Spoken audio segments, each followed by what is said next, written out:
তো নতুন যারা নির্বাচিত হয়ে আসবেন আমরা চাবো যে তারা যেন নিঃস্বার্থভাবে আমাদের ক্যাম্পাস উন্নয়নের জন্য কাজ করে। চাবো না যে সেখানে কোনো রাজনৈতিক দল বা অন্য কোনো বায়াসনেস থাকুক, এটা চাবো না। তাদের মূল লক্ষ্য যেন এটা হয় যে আমাদের অধিকার রক্ষা, ক্যাম্পাসের উন্নয়ন, নতুন ক্যাম্পাসে যাতে ঠিকমতো হয়ে যায় সেই দিকে তারা যেন তারা ফোকাস থাকে। চাইতেছি না যেখানে অন্য কোনো রাজনৈতিক প্রভাব, কোনো দলের আন্ডারে কাজ করা, এসব চাইতেছি না। চাচ্ছি যে তারা যেন আমাদের ক্যাম্পাসটাকে প্রায়োরিটি রেখে আগায় যায়, আমাদের অধিকারগুলো রক্ষা করতে পারে। এটা একটা নতুন এক্সপিরিয়েন্স, ভালো লাগতেছে অ্যান্ড রিয়েলি এক্সাইটেড যে কি হবে কালকে, ভোট কাউন্টিং হবে। কোনো কিছু মিস করতে চাইতেছি না অ্যান্ড চাইতেছি না কোনো বিশৃঙ্খলা যাতে হয়, এটা চাইতেছি না।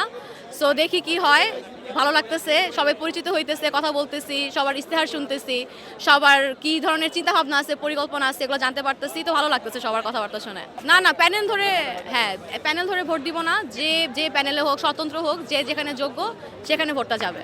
আজকে একটু ঠান্ডা, কারণ আজকে হচ্ছে অফিসিয়াল প্রচারণা নাই, তো সবাই জাস্ট কথা বলতেছে, দোয়া চাইতেছে। আজকে একটু ঠান্ডা, বাট লাস্ট কয়েকদিন ব্যালট পেপার তো না, যেটা নিয়ে হচ্ছে প্রচারণার যে কাগজটা, সেটা নিয়ে খুব একদম একটা হাউকাও লাগছে ক্যাম্পাসে। সো ভালোই লাগছে, এই কয়জন অন্যরকম একটা পরিবেশ ছিল, ফার্স্ট টাইম এক্সপিরিয়েন্স, ভালো লাগছে আমাদের।